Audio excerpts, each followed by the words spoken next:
Every unsolved case eventually gets reduced to a handful of questions that never got answered. Strip away the documentaries, the message boards, the decades of competing theories, and this case comes down to 4 of them. Who actually wrote the note found on that staircase? What really happened inside that house between 5 and 6 in the morning? What does the unidentified DNA recovered from a 6-year-old's body actually prove?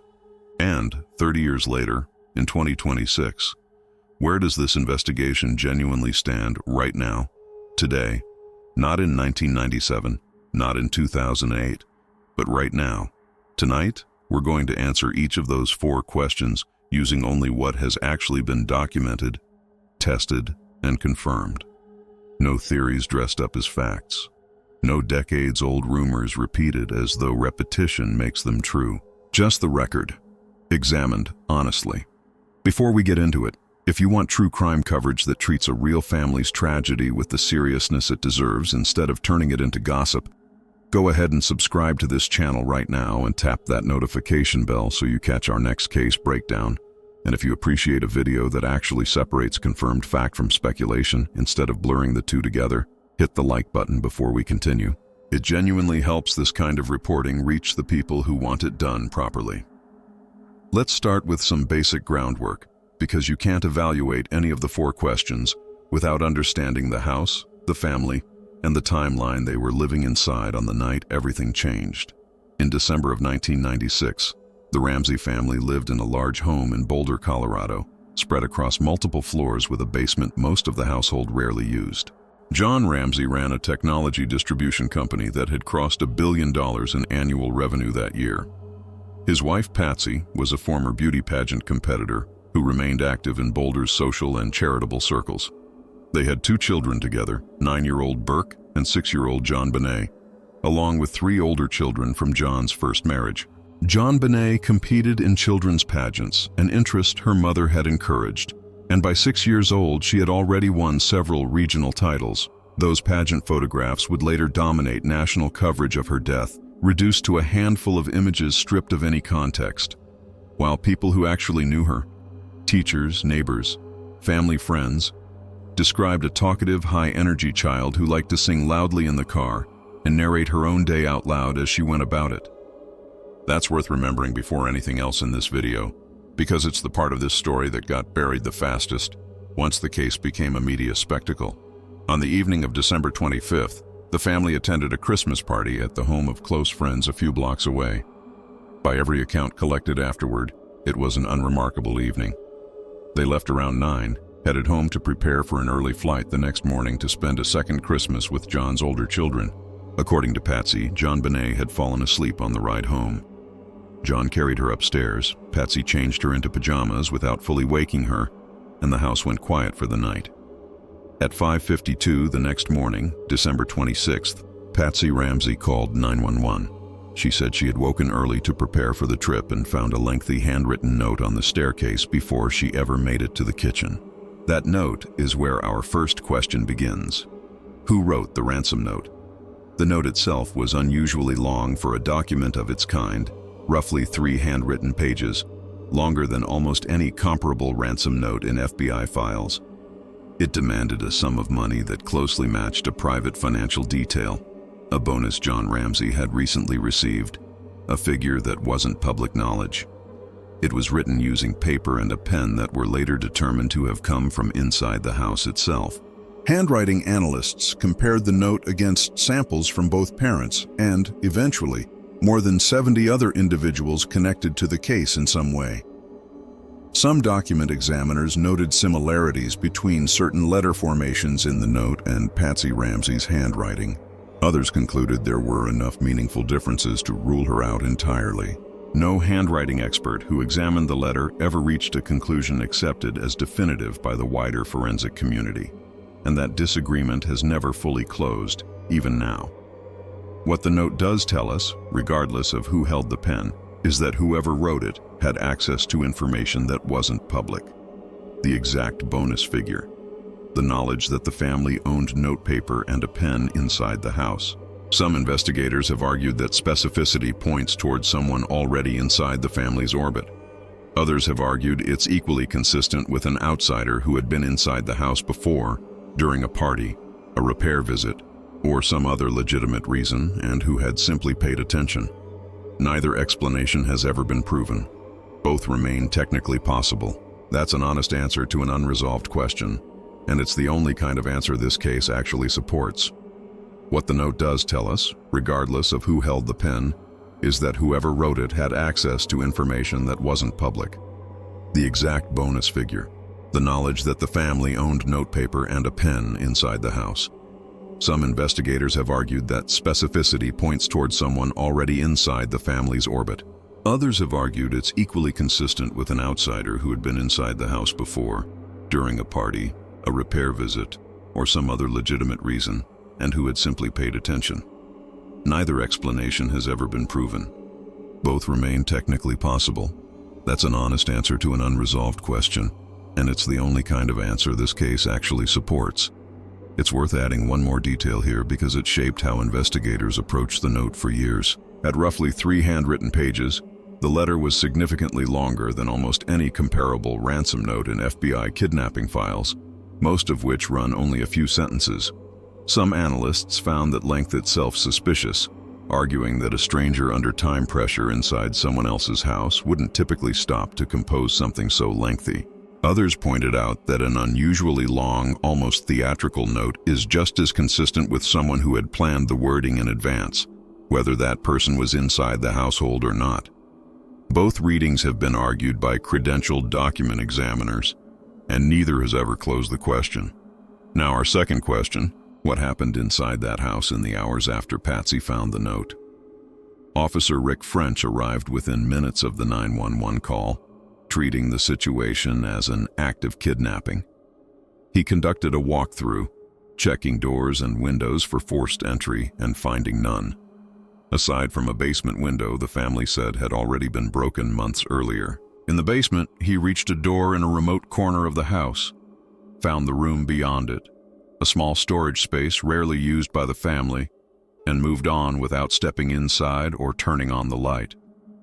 That decision, made in seconds during a search meant to rule out an obvious threat, is one of the most painful footnotes in this entire case, because JonBenét's body was already behind that door, and would remain there for hours while the house filled with people responding to what everyone still believed was a kidnapping.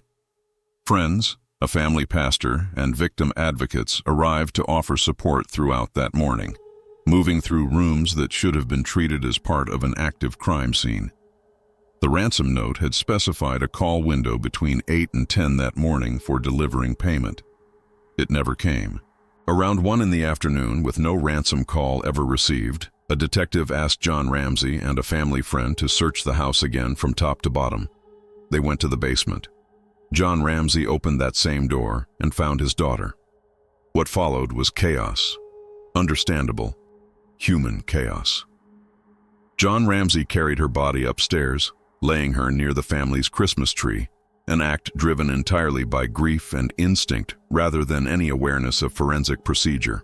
It was immediately apparent to everyone in the house that she had been gone for hours. The kidnapping investigation became a homicide investigation in that instant, but the physical scene had already been altered in ways that could never be undone. The forensic examination conducted the following day determined the official cause of death was asphyxiation associated with a significant head injury. Given the sensitive nature of this case, involving a minor victim, the specific clinical details beyond that official finding have remained sealed in court records for nearly 30 years. And this video isn't going to go beyond what has been carefully and officially documented. What has been stated is that the examination also revealed evidence investigators have described as consistent with possible assault, evidence that became a significant factor in shaping the direction of the investigation from that point forward. One detail from the autopsy has shaped nearly every theory built around this case in the decades since. Forensic analysis suggested a gap of time, estimated at somewhere between roughly 45 minutes and 2 hours, between the initial injury and the final cause of death. That window has been argued both ways by credentialed forensic pathologists for 30 years. Some have said it points toward a chaotic, unplanned sequence of events. Others have said it's just as consistent with someone moving slowly and deliberately in an unfamiliar house. Neither interpretation has ever been proven from the physical findings alone, and it remains one of the most contested single details in the entire case. In 1999, a grand jury spent 13 months reviewing this case, examining hundreds of exhibits and touring the Ramsey home. That October, prosecutors announced there would be no indictment, citing insufficient evidence to bring the case to trial. What the public didn't learn until 2013, when court records were finally unsealed, was that the grand jury had actually voted in favor of indicting both parents on charges connected to their daughter's death. The district attorney at the time chose not to sign that indictment, stating publicly that he didn't believe it would hold up in court. The Ramseys didn't learn they had been secretly indicted until years later, after Patsy had already died of ovarian cancer in 2006, having spent the final decade of her life under intense public suspicion for a crime that decision was never formally pursued. That detail alone tells you something important about how uncertain this case has always been, even to the people with the most direct access to the evidence. A body of investigators believed there was enough to charge the family. A prosecutor believed there wasn't enough to convict. Both of those things can be true at once, and neither one resolves the underlying question of who actually did this. Now, our third and most important question: what does the DNA evidence actually prove? In 1997, the Colorado Bureau of Investigation tested evidence collected during the autopsy using the standard forensic technique of the era. Investigators found male DNA mixed into a small blood stain in JonBenét's underwear. It did not match John Ramsey. It did not match Burke. It did not match any of the family friends who voluntarily provided samples for elimination. Once the FBI's National DNA Database came online in 1998, the profile was entered. It has never returned a match. That single finding immediately complicated every family-centered theory that would follow. If a family member had been solely responsible, there was no confirmed explanation for how an unidentified man's DNA ended up mixed directly into blood from the injury itself. Contamination theories were proposed. A factory worker during manufacturing, a retail employee who handled the packaging. All of them were technically possible. None of them were ever backed by an actual identified person, an actual employment record, or an actual confirmed point of contact. For nearly a decade, that DNA sat in evidence, unresolved, while public theories about the family's involvement dominated headlines almost entirely detached from what that genetic evidence actually indicated. By 2008, DNA science had advanced considerably. A technique called touch DNA analysis had matured, capable of pulling a usable profile from nothing more than skin cells left behind through simple contact, no visible blood required. New testing was ordered on evidence that had never been examined this way, including a separate piece of clothing JonBenét had been wearing that night. Scientists targeted the areas someone's hands would naturally grip while dressing or repositioning a child. The results matched the same unidentified male profile already found in the underwear years earlier. Same genetic markers, same unknown source, now confirmed in two separate locations on two separate garments, almost certainly manufactured at different times by different companies, which made a shared contamination source during manufacturing extremely unlikely according to the forensic experts who reviewed the findings. On July 9, 2008, the district attorney at the time sent a formal letter to John Ramsey, stating that her office no longer considered any member of the Ramsey family a suspect, and describing how the DNA evidence, found consistently and independently in two meaningful locations, pointed toward an unknown individual having had direct physical contact with JonBenét's body and clothing. It remains one of the more significant formal exonerations in modern American criminal justice history, delivered in writing by a prosecutor's own office. Patsy Ramsey never lived to read it. She had died 2 years earlier, still under public suspicion, still fighting to clear her name in interviews given during cancer treatment. The reaction to that exoneration was immediate and divided. Legal experts and forensic scientists largely treated it as a rare example of a prosecutor's office following the science even when it contradicted years of institutional momentum in the opposite direction. Longtime followers of the case who had spent a decade convinced of family involvement pushed back, arguing the DNA could theoretically still be explained through some innocent, indirect transfer. Those explanations required stacking multiple unproven coincidences on top of each other, but they were technically possible, and for people already committed to a different theory, that possibility was enough to keep the door open. When a new district attorney took office the following year, he publicly distanced himself from that 2008 conclusion, stating that DNA alone doesn't solve a case and that all evidence needed to be weighed together. The Ramsey family found themselves in a strange limbo, formally cleared by one prosecutor's office, quietly resuspected by the next, never charged, never fully cleared in the eyes of the department that had spent over a decade investigating them. It's worth pausing here and being completely fair to every person this case has touched. Burke Ramsey, JonBenét's brother, was 9 years old the night his sister died. In the years since, television specials have pointed to small inconsistencies in his early interviews with investigators as behaviorally suggestive, while child psychology experts have repeatedly cautioned that expecting a traumatized 9-year-old to display textbook grief responses on camera isn't realistic or forensically reliable. As an adult, Burke sued a television network over a documentary that suggested his involvement and received a settlement as part of that case. No physical evidence has ever connected him to his sister's death, and he has never been charged with any crime. Whatever this case still owes the public in terms of answers, it doesn't owe anyone a theory built on how a child looked or sounded on camera during the worst day of his life. That brings us back to the DNA, because everything else in this case, the note, the timeline, the family's statements, the theories about who was and wasn't behaved appropriately, all of it is open to interpretation. The genetic evidence isn't. A person either left that DNA behind through direct physical contact with JonBenét's body and clothing, or they didn't. Every explanation offered to make it disappear has required a chain of coincidences that has never been confirmed by an actual identified source in nearly 30 years of trying. That brings us back to the DNA, because everything else in this case, the note, the timeline, the family's statements, the theories about who was and wasn't behaved appropriately, all of it is open to interpretation. The genetic evidence isn't. A person either left that DNA behind through direct physical contact with JonBenét's body and clothing, or they didn't. Every explanation offered to make it disappear has required a chain of coincidences that has never been confirmed by an actual identified source in nearly 30 years of trying. Before we move into where this stands today, it's worth briefly naming the 3 broad theories that have competed for public belief across this case's history, because all 3 of them ultimately have to answer to that same piece of evidence.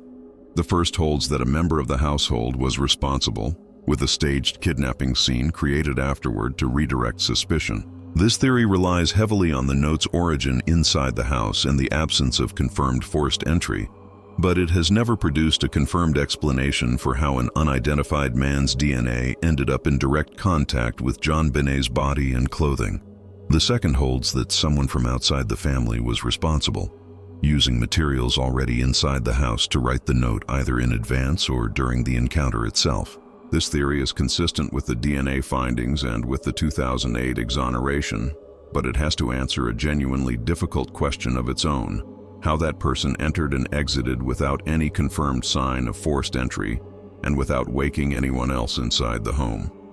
The third, far less supported by physical evidence, centers on an accidental injury involving Burke Ramsey that was then concealed by grieving parents. As already discussed, no physical evidence has ever connected Burke to his sister's death, and this theory shares the same unresolved problem as the first: no confirmed explanation for the unidentified DNA. None of these 3 theories can currently be proven or fully eliminated using the evidence available to the public, and that unresolved tension between 3 competing, partially plausible explanations is a large part of why this case has never faded from public attention the way most cold cases eventually do. Which brings us to the fourth question, and the one that actually matters most right now, in 2026. Where does this case genuinely stand today? In 2018, an unrelated case on the other side of the country changed what's possible for cases like this one. Investigators identified a man responsible for a string of murders and assaults across California decades earlier, using a technique called investigative genealogy. Instead of searching for an exact match in a criminal database, They uploaded the unidentified crime scene DNA to public genealogy websites, the kind ordinary people use to research their own family history, and searched for distant relatives instead. From there, they built family trees backward through historical records, then forward again, gradually narrowing an enormous pool of relatives down to a single plausible name. It's the same category of technique that has since helped resolve dozens of other cold cases across the country, some considerably older than this one, cases where the eventual suspect had never once appeared on any original list of persons of interest. The implications for JonBenét's case were obvious immediately. The unidentified DNA never needed to match a name already sitting in a criminal database. It only needed a family tree. It's worth briefly explaining how that actually works, because it's a genuinely different process from the DNA testing most people are familiar with. Standard forensic testing compares a sample directly against known individuals or existing criminal database entries. If the person responsible has never been arrested for anything serious enough to require a sample, that kind of testing can rule people out, but it can't produce a name on its own.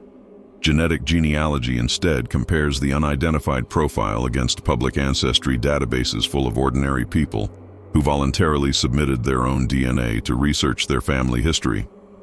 The system doesn't need an exact match. It only needs a distant relative, a third or fourth cousin, whose shared ancestry can be traced backward through historical records, and then forward again to build out an entire family tree, gradually narrowing an enormous pool of relatives down toward a small number of realistic candidates, who are then cross-referenced against known details of the case, age, location, and anything else available. It's a meticulous, often months-long process, even under ideal conditions, and a mixed DNA sample, like the one in this case, adds genuine technical difficulty to the very first step of isolating a clean profile to search with. Real difficulty is not the same thing as impossibility, and it's a process that has already worked on cases considerably colder and more complicated than this one. John Ramsey began publicly pushing Boulder police to pursue exactly this route, and for years, that push met institutional caution. Part of the difficulty is genuinely technical.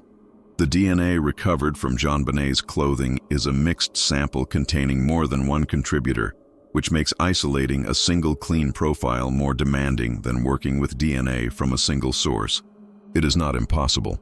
Forensic geneticists have separated major and minor contributors in mixed samples on other cases using specialized software. But it requires real expertise, real time, and a willingness from the agency holding the evidence to release it for that kind of outside analysis. That willingness has clearly grown over the past 2 years.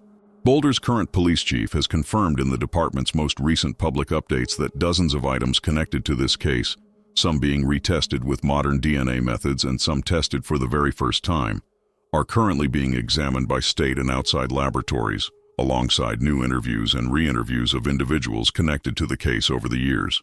This renewed effort has also unfolded against a backdrop of intense, ongoing public interest that shows no sign of fading after 3 decades. Documentary series and television specials revisiting the case have continued to draw large audiences in recent years, several of them built more explicitly around interviews with the family and a critical look at the mistakes made during the original response, rather than recycling old, unproven theories. John Ramsey has spoken publicly about how exhausting it has been, at times, to watch his family's tragedy repackaged as entertainment by people with no direct access to the actual case file, even as the real investigation continued quietly in the background with far less attention. That gap between the version of this case that circulates in popular culture and the version that actually exists in official investigative records is part of why a video like this one matters. It's also worth noting that this sustained attention has, in its own way, helped keep pressure on the institutions holding the evidence, at a time when the technology to finally use it properly has only recently become available. As of the most recent statements available, results from that expanded testing remain pending, with no publicly confirmed identification announced. John Ramsey, now 82 years old, has met personally and repeatedly with Boulder's police leadership over the past year and a half, describing those conversations as more sincere and encouraging than anything he experienced with the department for most of the preceding 2 decades. He has also appealed publicly and directly to federal officials for support in finally pushing this case toward resolution, and has stated plainly in interview after interview that his one remaining goal is simply to know who did this before he dies. Earlier this year, a completely separate story intersected with this case in an unsettling way.